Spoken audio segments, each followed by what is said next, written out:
नमस्कार मु पालागायक कवि मंगराज विश्वाल रेडियो नमस्कार एक स्वतंत्र कार्यक्रम आछिर नारी आउ यही संपर्क में मोर एक कविता जार शीर्षक रही रेवती। जेदिन पढ़िली रेवती कहानी फकीर मोहनंकर आखिरु झरिला लोतकर बन्या दुखे दुखी हेली तार पिता मातांकर अली अली झियो जेजीमा नयन तारा हसी खेलुथिला धूली बाली घेनी सोचना नथिला परा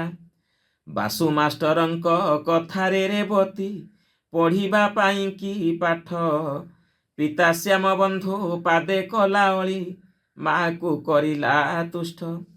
विधिर विचित्र विधान संसारे किए ता करिब आन अकाल रे माता छाड़ी देई गला हेला पुणी पितृहीन पाइथिला भल बासु भाई को से मनर मनीष बोली बाट चाही चाही रेवती छुरई सते कि आसीबे काली शुणिला जा करने विश्वास नहेला आखिरु झरई जल पर करी देई ता मन मनीष बाड़ी रे होइला काल बाड़ी पछपट पिजुली गछर मूलरे बसी कांदई हाथ ठारी डाके माता कोलकु आकाशर तारा होई धिकार करिला जेजीमा से दिन रेवती लो अलक्षणी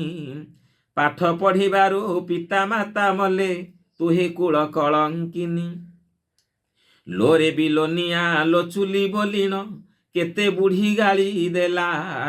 झुरी नेरी माखी पिता मातांकुल मृत्यु पथ यात्री हेला सेदिन ए अंध विश्वासर कथा शुणी तो लागिला दुख न बुझिला किंतु बुढ़ी माँ तार पाठ को दियई दोष समाजे एपरी निरक्षर नारी लभंती केतेक सण आखि थाई पुणी अंध से बोलांती ए जीवन अकारण तथापि आजिर विज्ञान जुगरे छंती शत शत नारी करे निवेदन साक्षर होइले दुखटी जीव आम्भरी रेवती कहानी शिखाई देला मा अंध कुसंस्कार भूली पाठ पढ़ी आंबे साक्षर होइले देशु दुख जीव चाली जानिबु मालो समाजर नीति प्रतिटी दिनर कथा नारी जागरण सशक्तिकरणी दूर हेब आंभ दशा नारी जागरण सशक्तिकरणी दूर हेब आंभ दशा।